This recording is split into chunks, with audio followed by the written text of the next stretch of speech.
Hi everyone, study IQ के learning platform पे आप सबका स्वागत है। आज के लेक्चर में हम लोग हिमाचल प्रदेश के नवंबर 2021 के करंट अफेयर्स का फर्स्ट पार्ट कवर करेंगे। मेरा नाम रवनीत कौर है और पैटर्न होगा एमसीक्यू बेस्ड और उसी के साथ हम एक्सप्लेनेशन भी देखते रहेंगे हर एक क्वेश्चंस के साथ। सबसे पहला क्वेश्चन है, हिमाचल प्रदेश का ऐसा कौन सा डिस्ट्रिक्ट है जिस जगह पे weavers service and design resource centre खोला जाएगा।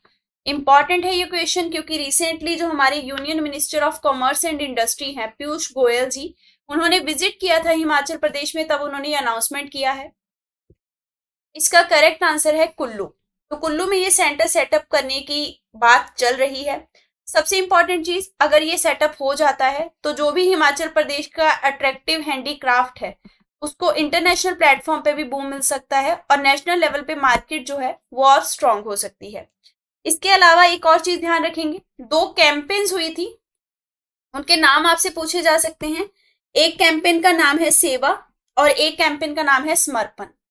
ये दोनों ही कैंपेन्स जो हैं ये आर्टिजन्स से संबंधित हैं और इन्हीं कैंपेन का भी मतलब काफी योगदान माना जा रहा है जिसके तहत ये डिसीजन जो है वो लिया गया। तो बहुत सारे नए नए डिजाइन जो हैं वो इन कैंपेन्स में पेश किए गए और हिमाचल के हैंडीक्राफ्ट के इंपॉर्टेंस को शोकेस किया गया। तो फाइनली कुल्लू में ये जो सेंटर है इसकी डिमांड एक्सेप्ट की जा चुकी है। इसके अलावा आप ये ध्यान रख सकते हैं कि प्रेजेंट कॉन्टेक्स्ट में हिमाचल प्रदेश में 13,572 रजिस्टर्ड वीवर्स हैं, ठीक है, और इनका पूरा काम, संपूर्ण इनका जो एम्प्लॉयमेंट है वो वीविंग और एम्ब्रॉयडरी के ऊपर ही चलता है।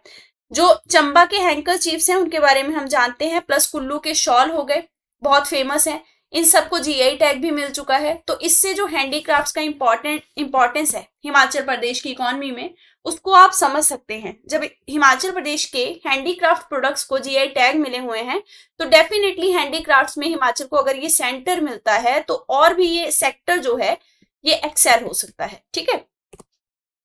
नेक्स्ट क्वेश्चन आपका ग्रेट वॉल ऑफ शिमला के ऊपर है। हमने अपने प्रीवियस लेक्चर्स में इसके ऊपर क्वेश्चन किया था।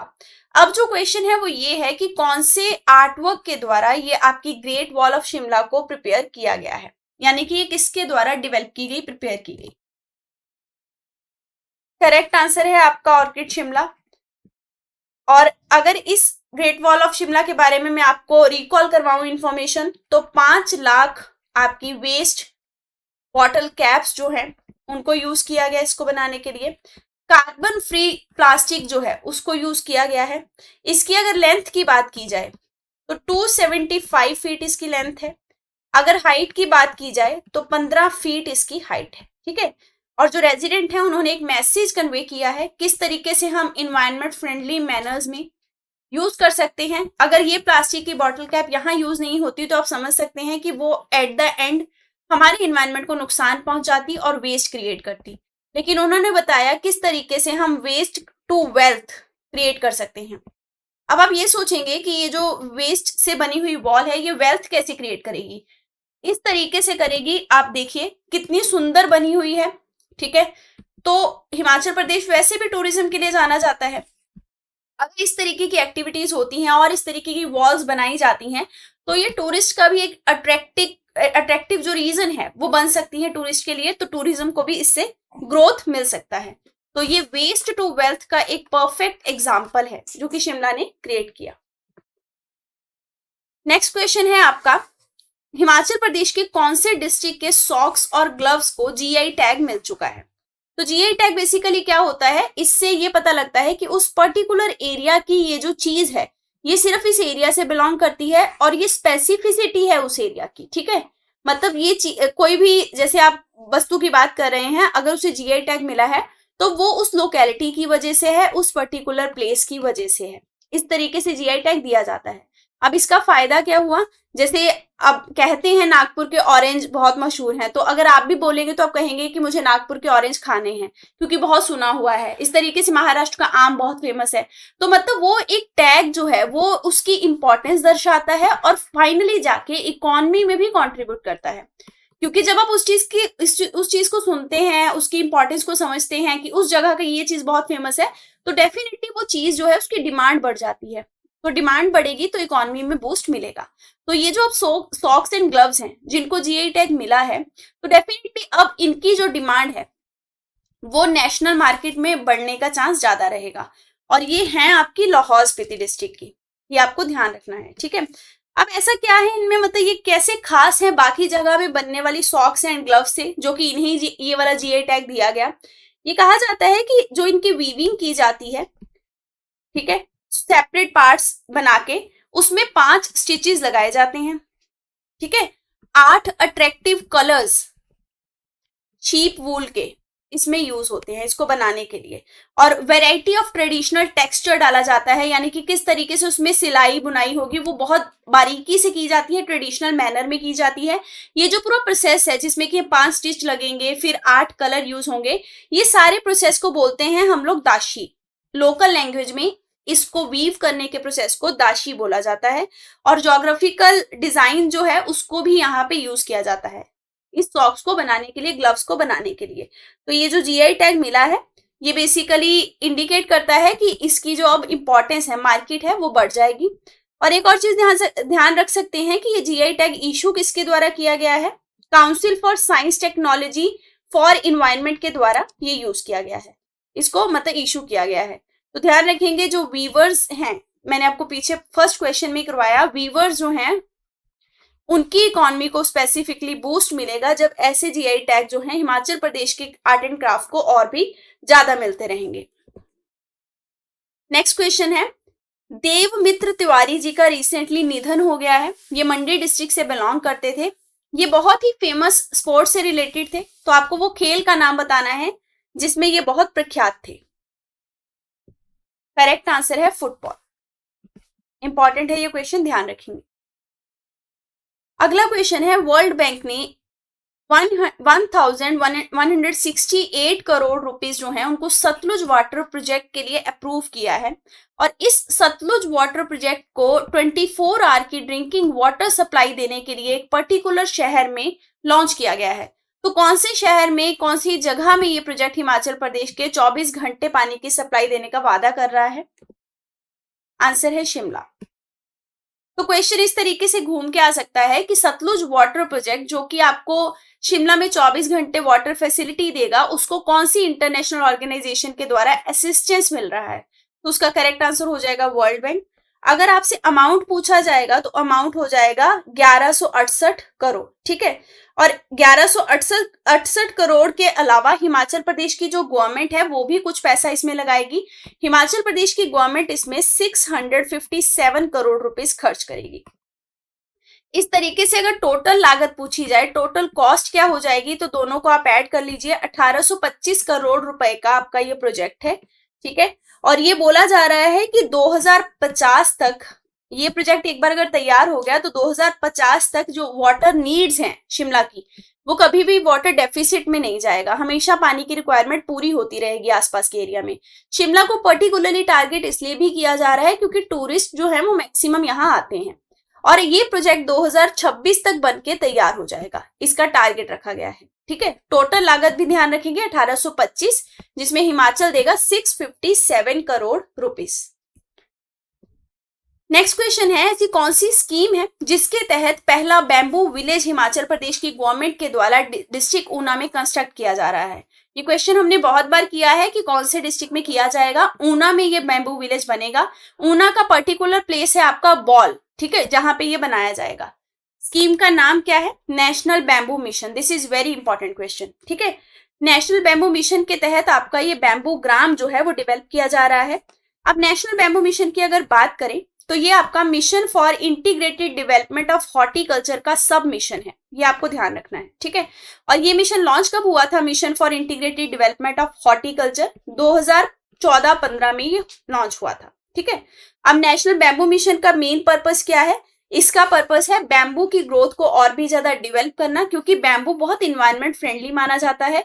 किसी भी चीज में प्लास्टिक जब आप यूज करते हैं उसका ऑल्टरनेट जो है वो बहुत जगह पे बैम्बू हो सकता है, तो इसलिए इसकी कल्टीवेशन पे जोर दिया जा रहा है। अगर पूछा जाए अभी के कॉन्टेक्स्ट में कि ये नेशनल बैम्बू मिशन कौन सी स्कीम के तहत आता है ओवरऑल, तो national mission for sustainable agriculture के तहत आता है। National mission for sustainable agriculture government की उन 8 स्कीम्स में से है जो कि लॉन्च की गई थी पूरे सस्टेनेबल एनवायरनमेंट को क्रिएट करने के लिए। ये आपने इन्वायरमेंट के स्टैटिक पोर्शन में ये 8 स्कीम पढ़ी होंगी जिसमें सोलर मिशन भी था। तो ये नेशनल मिशन और सस्टेनेबल एग्रीकल्चर का पार्ट है। अपार्ट फ्रॉम दैट आप ये ध्यान रख सकते हैं कि इसमें जो कॉस्ट है वो 60:40 की है, यानी कि 60% जो है वो कॉस्ट लगेगी सेंट्रल गवर्नमेंट को, 40% लगेगी स्टेट गवर्नमेंट को। पर एक्सेप्शन किनको दिया गया है? हिली एरियाज को और नॉर्थ ईस्टर्न स्टेट्स को, और हिली एरियाज में ही हिमाचल आता है। तो हिली एरियाज के लिए 90:10 है। 90% कॉस्ट देगी आपकी हिमाचल स्टेट सेंट्रल गवर्नमेंट, और 10% जो लागत है वो किनको देनी पड़ेगी? स्टेट गवर्नमेंट को। तो इसके बारे में आपको सारी बातें ध्यान रखनी है। आप इस बैम्बू विलेज की टोटल लागत ध्यान रख सकते हैं। इसका कॉस्ट रहेगा 1.17 करोड़ रुपीस। ठीक है, 24 कैनाल के एरिया में इसको डेवलप किया जा रहा है। अगला क्वेश्चन है, हिमाचल प्रदेश के कौन से डिस्ट्रिक्ट में सेकंड स्टेट यूनिवर्सिटी जो है स्टेट की वो डेवलप की जाएगी? This is important question. अभी तक हिमाचल प्रदेश में केवल शिमला में ही स्टेट यूनिवर्सिटी है, अब दूसरी बनने जा रही है और ये आपकी मंडी में बनाई जाएगी। ठीक है, और ये बोला जा रहा है कि ये इसलिए किया जा रहा है, बहुत सारे प्राइवेट कॉलेज जो हैं वो बढ़ चुके हैं। 400 से लगभग ज्यादा कॉलेज जो हैं वो स्टेट यूनिवर्सिटी के साथ एफिलिएट हो चुके हैं। तो इसलिए सेकंड स्टेट यूनिवर्सिटी जो है वो ट्रैफिक को हैंडल करेगी, जो कि नंबर ऑफ कॉलेजेस का बढ़ चुका है। ठीक है, तो ये आपकी डेवलप कहाँ हो रही है? मंडी में। ये आपको ध्यान रखना है। नेक्स्ट क्वेश्चन है, रोहडू सब डिवीजन आपका न्यूज में था, तो कौन से पर्टिकुलर डिस्ट्रिक्ट में हिमाचल प्रदेश के ये लोकेटेड है, ये आप बताएंगे। करेक्ट आंसर है शिमला। और ये न्यूज में क्यों था? बेसिकली जो रोहडू सब डिवीजन के फार्मर्स हैं उनको एक प्रेस्टिजियस अवार्ड दिया गया है। उस अवार्ड का नाम क्या है? Plant genome saviour award. ठीक है, तो ये अवार्ड इसलिए दिया गया क्योंकि इन्होंने एक बहुत फेमस राइस की वैरायटी जो है उसको कल्टीवेट किया, और वो वैरायटी का नाम क्या है? रेड राइस, जो कि रेयर वैरायटी है, हिमाचल प्रदेश में ग्रो की जाती है। तो इसके लिए ये इनको अवार्ड मिला है रोहडू सब डिवीजन के फार्मर्स को। अब नेक्स्ट क्वेश्चन उसी अवार्ड के ऊपर है। जो रोहडू सब डिवीजन के फार्मर्स हैं शिमला डिस्ट्रिक्ट में, उनको ये प्लांट जीनोम सेवियर अवार्ड जो दिया गया, इसके तहत कैश प्राइस कितने लाख रुपए दिया गया है, और रेड राइस की कल्टीवेशन के लिए दिया गया। मैंने आपको बताया पहले भी। रेड राइस इंपॉर्टेंट क्यों है? क्योंकि ये रिच होते हैं आयरन में और बहुत सारे नेचुरल एलिमेंट्स में, और इनका स्पेसिफिक बेनिफिट बोला गया है कि ये डायबिटीज को मतलब कम करते हैं, डायबिटीज में आपका हेल्प करते हैं अगर प्रॉब्लम है तो। करेक्ट आंसर है 10 लाख का कैश असिस्टेंस जो है वो इस अवार्ड के तहत दिया गया। अगला क्वेश्चन है, मुख्यमंत्री 1 बीघा योजना से रिलेटेड। ये योजना पर्टिकुलरली कौन से सेक्शन ऑफ सोसाइटी को बेनिफिट करने के लिए बनाई गई है? अगर आपने इकोनॉमिक सर्वे के लेक्चर्स देखे हैं जो कि ऑलरेडी हैं यूट्यूब पे, तो आपको ये आंसर पता होगा क्योंकि उसमें हमने ये योजना स्टडी की थी। इसका करेक्ट आंसर है ये विमेन को स्पेसिफिकली बेनिफिट करेगी। अब हम ये स्टडी क्यों कर रहे हैं, ये फिर से न्यूज में क्यों आई? क्योंकि ये बोला जा रहा है कि ये योजना के तहत बहुत सारा काम जो है ऑलरेडी कंप्लीट हो चुका है। तो और ये भी कहा जा रहा है कि जो विमेन है उनके लिए बहुत सारी कंडीशन को रिलैक्स कर दिया गया है, यानी कि एज स्पेसिफिक कंडीशन जो है उनको रिलैक्सेशन दिया गया है, जिसकी वजह से ये फिर से आपकी 1 बीघा योजना जो थी वो न्यूज में थी। इस स्कीम के तहत गवर्नमेंट अभी तक कह रही है कि 17.91 करोड़ रुपीस जो है वो खर्च किए जा चुके हैं। ठीक है, आप इससे ये समझ सकते हैं कि विमेन के राइट्स को लैंड से रिलेटेड रिकॉग्नाइज करने के लिए योजना बहुत ही इफेक्टिव बोली जा रही है।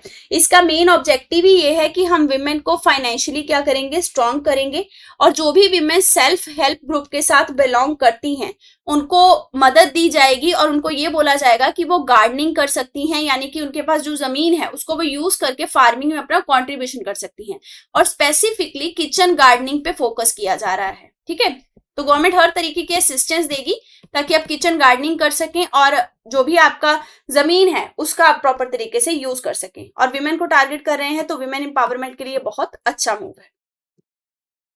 नेक्स्ट क्वेश्चन है, करतार सिंह जिन्होंने की बैम्बू के आर्टिफैक्ट्स बनाए हैं, इनको पद्मश्री अवार्ड से नवाजा गया। ये कौन से डिस्ट्रिक्ट से बिलोंग करते हैं? आप यहाँ पिक्चर में देख सकते हैं, ये हैं करतार सिंह जी। ये आपके बेसिकली हमीरपुर डिस्ट्रिक्ट से हैं, और अगर गांव पूछा जाए तो रथेड़ा विलेज जो है वहां से ये बिलोंग करते हैं। और इन्होंने बहुत छोटे छोटे आर्टिफैक्ट्स जो हैं वो बैम्बू से बना के अपनी क्रिएटिविटी को लगातार शो किया। इनको इससे पहले भी बहुत सारे अवार्ड जो हैं अपने आर्ट वर्क के लिए मिल चुके हैं। एफिल टावर इन्होंने बनाया था, आप सर्च करेंगे आपको वो दिखेगा, बहुत ही प्यारा बैम्बू से उन्होंने बनाया था वो, और इनको ये पद्मश्री अवार्ड नवाजा गया है। नेक्स्ट क्वेश्चन है, मुख्यमंत्री स्वावलंबन योजना 2019 के तहत अब नंबर ऑफ एक्टिविटीज को बढ़ा के कितना कर दिया गया है? करेक्ट आंसर है आपका 103। इस योजना के बारे में हमने बहुत बार स्टडी किया है, आपको कमेंट सेक्शन में इस योजना का पर्पस बताना है। हिमाचल प्रदेश की ये स्कीम है, इसका पर्पस क्या है हमने पिछले 1-2 लेक्चर्स में इसे देखा भी है। तो इंक्रीज करके अब जो इसकी नंबरिंग है एक्टिविटीज की वो 103 हो चुकी है। 18 नई एक्टिविटीज जो हैं वो जोड़ी गई हैं, जैसे कि कोल्ड स्टोरेज अगर आप इस्टेब्लिश करना चाहते हैं, फार्म टूरिज्म को प्रमोट करना चाहते हैं, शॉप्स खोलना चाहते हैं एग्रीकल्चर के लिए, अब उसके लिए भी आपको असिस्टेंस मिलेगा। तो पर्टिकुलरली मैंने आपको हिंट दे दिया है इसके पर्पस का, फिर भी आप कमेंट सेक्शन में बताएंगे, आपका रिवीजन हो जाएगा और आपको रिकॉल हो जाएंगी चीजें। नेक्स्ट क्वेश्चन है, प्राइम मिनिस्टर नरेंद्र मोदी जी ने 17 नवंबर 2021 को वर्चुअली एक मीटिंग एड्रेस करी और इसी मीटिंग के तहत इन्होंने एक सेशन जो है 82nd all India presiding officer conference का वो लिया और उसका इनॉग्रेशन किया। तो आपको बताना है ये जो वर्चुअली सेशन हुआ है ये कहाँ पे कंडक्ट किया गया, ये आप बताएंगे। आंसर है आपका शिमला। स्टेट लेजिस्लेटिव असेंबली में ये सेशन जो है कंडक्ट किया गया वीडियो कॉन्फ्रेंस के थ्रू। बेसिकली ये जो फंक्शन है ये ऑल इंडिया प्रिसाइडिंग ऑफिसर जो सोसाइटी है उसका 100th एनिवर्सरी सेलिब्रेट करने के लिए किया गया था। बेसिकली ये जो बॉडी है all India presiding officer conference body, ये अपेक्स बॉडी है लेजिस्लेचर इन इंडिया की, और ये 2021 में अपना 100वां साल जो है वो सेलिब्रेट कर रहे थे। और हिमाचल प्रदेश ने 17 और 18 नवंबर को 2 फंक्शन रखे थे इसका 100 साल सेलिब्रेट करने के लिए।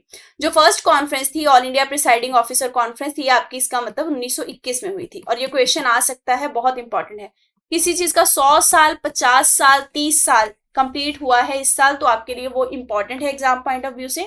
और ये प्रिसाइडिंग ऑफिसर के कॉन्फ्रेंस को 100 साल हो चुके हैं। नेक्स्ट क्वेश्चन है, हिमाचल प्रदेश ने ईज ऑफ डूइंग बिजनेस की रैंकिंग में कंट्री में कौन सा प्लेस हासिल किया है? करेक्ट आंसर है 7th, जो कि अच्छा प्लेस आप बोल सकते हैं, जिससे हिमाचल प्रदेश की इन्वेस्टर फ्रेंडली पॉलिसीज के बारे में पता लगता है। अगर बात की जाए ऐसे कि ईज ऑफ डूइंग बिजनेस की रैंकिंग जो है ये लॉन्च किसके द्वारा की जाती है, कौन सी मिनिस्ट्री के द्वारा या कौन से आयोग के द्वारा? तो मिनिस्ट्री ऑफ कॉमर्स जो है वो इसको लॉन्च करती है। इसका डिपार्टमेंट जो है department for promotion of industry and internal trade, इसके द्वारा ये 4th एडिशन जो है वो लॉन्च किया गया, जिसमें ये देखा गया कि different states all across the country किस तरीके से बिजनेस को अच्छा करने के लिए काम कर रही हैं, रिफॉर्म्स कर रही हैं।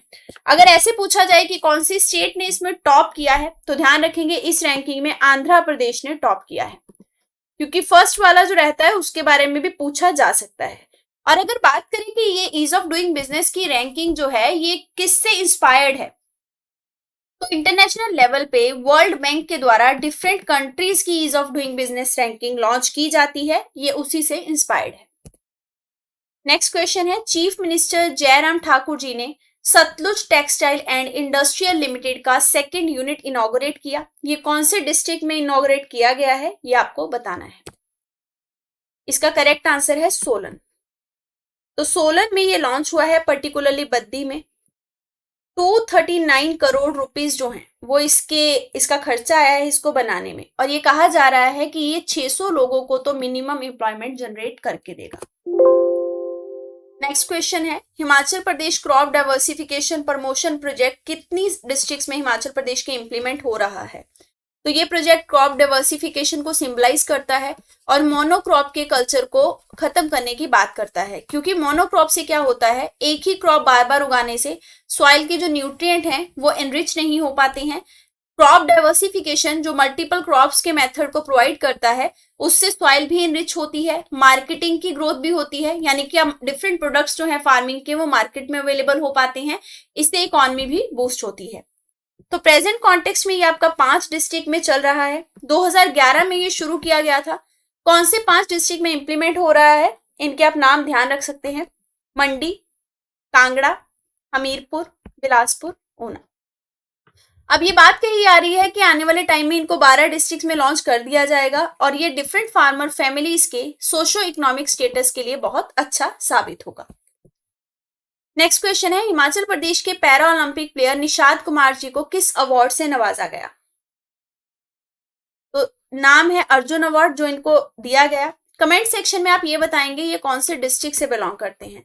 ये मैंने आपको पिछले बार के करंट अफेयर में करवाया था, तो ध्यान रखेंगे इनको अर्जुन अवार्ड दिया गया है। इन्होंने टोक्यो पैरा ओलंपिक्स में अगस्त में सिल्वर मेडल जो था वो जीता था और हाई जंप में जीता था, ये आप ध्यान रखेंगे, ठीक है। नेक्स्ट क्वेश्चन है, आदि महोत्सव फेस्टिवल जो कि हिमाचल प्रदेश में सेलिब्रेट किया जा रहा है फॉर द फर्स्ट टाइम, ये किनकी मेमोरी में सेलिब्रेट किया जा रहा है? ये क्वेश्चन इंपॉर्टेंट है। इसका करेक्ट आंसर है, इसका आंसर बिरसा मुंडा आएगा। ऑप्शन नंबर 2 कर लीजिए। बिरसा मुंडा जी की मेमोरी में ये किया जा रहा है। ये ऑल अक्रॉस द नेशन ही मनाया जा रहा है और नवंबर में इसको मनाने की शुरुआत इसी साल की गई है। अब हर साल ये मनाया जाएगा। तो बेसिकली ट्राइब्स को रिस्पेक्ट देने के लिए, बिरसा मुंडा जी के कंट्रीब्यूशन को सराहने के लिए ये आदि महोत्सव फेस्टिवल को हम सेलिब्रेट कर रहे हैं। बिरसा मुंडा जी को बहुत सारी जो ट्राइब्स हैं वो देवता भी मानती हैं, तो इनका जो ऑरा था उस टाइम पे वो स्पिरिचुअल भी था। फिर इन्होंने ब्रिटिश इंडिया के खिलाफ भी आवाज उठाई थी। उनका जो भी ऑपरेशन हो रहा था, जो वो मतलब अत्याचार कर रहे थे, उनके खिलाफ ये खड़े हुए थे। तो इसलिए इन्हीं के बर्थ एनिवर्सरी को अब आदि महोत्सव फेस्टिवल के रूप में मनाया जाएगा। नेक्स्ट क्वेश्चन है, मुख्यमंत्री स्वावलंबन योजना के तहत अपर एज लिमिट जो है विमेन की, उसमें रिलैक्सेशन दिया गया है। तो कितने साल का रिलैक्सेशन मिलेगा ये आप बताएंगे। आंसर है 5। तो 5 साल का रिलैक्सेशन दिया गया है। और एक चीज और बोली गई है कि एक पर्सन जो है फैमिली का अब वही इस स्कीम का बेनिफिट पा सकता है, उससे ज्यादा कोई ये बेनिफिट नहीं मिलेगा। अगर एज ग्रुप की बात करें तो 18 से 45 साल का एज ग्रुप है जो इस स्कीम के सारे बेनिफिट ले सकता है और विमेन को रिलैक्सेशन मिला है एज का 5 साल का। नेक्स्ट क्वेश्चन है आपका चियाटे के मशरूम के ऊपर। ये मशरूम आपकी कौन से स्टेट में इंडिया के सबसे पहली बार उगाई जा रही है? आंसर है हिमाचल प्रदेश। इंपॉर्टेंट है। बेसिकली आपकी जो शियाटिके मशरूम है इसके बारे में ये कहा जा रहा है कि इसमें मेडिसिनल प्रॉपर्टीज होती हैं और इनको पालमपुर में उगाया जाएगा। इनको अब्रॉड से इंपोर्ट किया जाएगा और फिर हिमाचल प्रदेश में उगाया जाएगा, क्योंकि कोई भी चीज जिसकी मेडिसिनल बेनिफिट्स होते हैं अगर आप उसको उगाना शुरू करते हैं तो आगे चल के हो सकता है आपकी जो जनरेशन है उसको उसका फायदा मिल पाए। तो कांगड़ा डिस्ट्रिक्ट में पहली बार पूरे इंडिया में ये आपकी शियाटिक मशरूम जो है इसको उगाया जाएगा। नेक्स्ट क्वेश्चन है, इंडस्ट्रियल डेवलपमेंट स्कीम के तहत सेंट्रल गवर्नमेंट कितने % सब्सिडी हिमाचल प्रदेश की इंडस्ट्रीज को प्रोवाइड करेगी? आंसर है 30%। 30% सब्सिडी बेसिकली हिमाचल प्रदेश की गवर्नमेंट को दी जाएगी। 47 इंडस्ट्रीज जो हैं उनको ये फायदा दिया जाएगा by the central government. Next question है, स्वच्छ सर्वेक्षण 2021 की जो रिपोर्ट आई है जो कि आपकी union ministry of urban development के द्वारा निकाली गई है, इसमें हिमाचल प्रदेश का कौन सा रैंक आया है जो कि पिछले साल के कंपैरिजन में बेटर है? आंसर है आपका 5th। तो इस साल 5th रैंक हिमाचल प्रदेश का आया है। और हिमाचल प्रदेश का अगर केवल हिली या फिर हिमालयन स्टेट्स की कैटेगरी में देखा जाए तो 2nd नंबर पे हिमाचल प्रदेश है, ठीक है। और 2020 के सर्वे में हिमाचल प्रदेश का रैंक कितना था? 6th, क्योंकि पिछले साल का भी कई बार पूछा जा सकता है। तो पिछले साल 6th था, इस साल 5वां रैंक है हिमाचल प्रदेश का। और रिपोर्ट रिलीज की जाती है अर्बन मिनिस्ट्री के द्वारा, ठीक है। स्वच्छता के पैमाने को मापने के लिए ये रिपोर्ट जो है ये लॉन्च की जाती है। Quality council of India organisation है जो इस मिनिस्ट्री को असिस्ट करती है इस रिपोर्ट को तैयार करने के लिए। तो आप इस तरीके से भी समझ सकते हैं स्वच्छ भारत मिशन का ही एक सब पार्ट है जिसके तहत हम अर्बन एरियाज में कितनी स्वच्छता है, कितनी सफाई है, वो सब देखते हैं। नेक्स्ट क्वेश्चन है, स्टेट का पहला मॉड्यूलर कोल्ड स्टोर जो कि सोलर एनर्जी पे चलाया जाएगा, इसकी शुरुआत शिलादेश पंचायत में की जा चुकी है। तो कौन सी तहसील है शिमला डिस्ट्रिक्ट की जिसमें ये पहला प्रोजेक्ट जो है बेसिकली ये स्टार्ट हुआ है? इसका करेक्ट आंसर है चिरगांव। तो बेसिकली चिरगांव तहसील जो शिमला डिस्ट्रिक्ट में लोकेटेड है वहां पे पहला कोल्ड स्टोर पूरी तरीके से सोलर एनर्जी से चलाया जा रहा है। और इसकी कैपेसिटी कितनी है, लगभग 1100 बॉक्सेस को स्टोर करने की एक टाइम में कैपेसिटी है इस बारे कोल्ड स्टोर की। नेक्स्ट क्वेश्चन है, अर्बन डेवलपमेंट गोल्स इंडेक्स 2021-22 में हिमाचल प्रदेश का कौन सा शहर टॉप पे रहा है? आंसर है शिमला। ये इजी भी था थोड़ा, आप मतलब गैस भी लगा सकते थे। तो शिमला बेसिकली टॉप नंबर पे रहा है।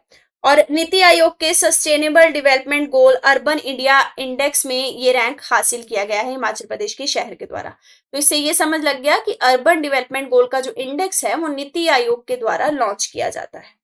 और इस इंडेक्स में लगभग 56 सिटीज हैं पूरे कंट्री की, जिनको कि देखा गया, जिन पे सर्वे किया गया और एनालाइज किया गया उनको डिफरेंट पैरामीटर्स पे, जैसे कि वहां का सोशल एनवायरनमेंट कैसा है, इकोनॉमिकल इन्वायरमेंटल ग्रोथ कैसा है।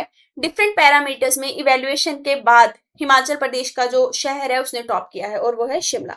और एक चीज और ध्यान रखेंगे कि पहली बार ये जो रैंकिंग है अर्बन एरियाज के लिए अनाउंस की गई है, इससे पहले नहीं की गई थी, तो ये फर्स्ट टाइम हुआ है।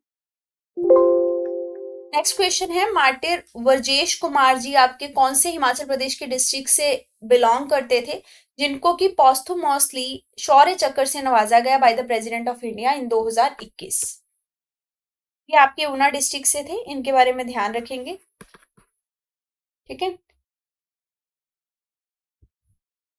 नेक्स्ट क्वेश्चन है, डॉक्टर लाल सिंह जी को नॉन गवर्नमेंट प्रेस्टिजियस जमुना लाल बजाज अवार्ड से नवाजा गया है। ये आपके कौन से डिस्ट्रिक्ट से बिलोंग करते हैं, आपको ये बताना है। ये अवार्ड इन्हें क्यों दिया गया? For the application of science and technology for rural development. किस तरीके से आप तकनीक को यूज कर सकते हैं रूरल डेवलपमेंट के लिए, इन्होंने उस चीज का बहुत ही अच्छा एग्जाम्पल क्रिएट किया है। बेसिकली ये खुद भी एक गांव से थे, तो ये गांव की हर जो कमी पेशी होती है उसे जानते थे।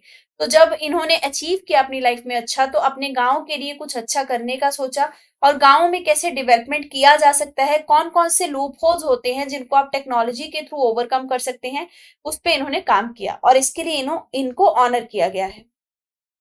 इसका करेक्ट आंसर है मंडी। ये आपके मंडी डिस्ट्रिक्ट से बिलोंग करते हैं और इनका जो गांव है वो है आपका ढंगियारा। तो ढंगियारा विलेज ध्यान रख सकते हैं आप। ठीक है, इंपॉर्टेंट है ये क्वेश्चन। तो इसी के साथ हमारा ये लेक्चर खत्म होता है। अगर आपकी कोई क्वेरी हो तो आप इन कॉन्टेक्ट नंबर्स पे कांटेक्ट कर सकते हैं। पढ़ते रहिए। All the best. Thank you very much.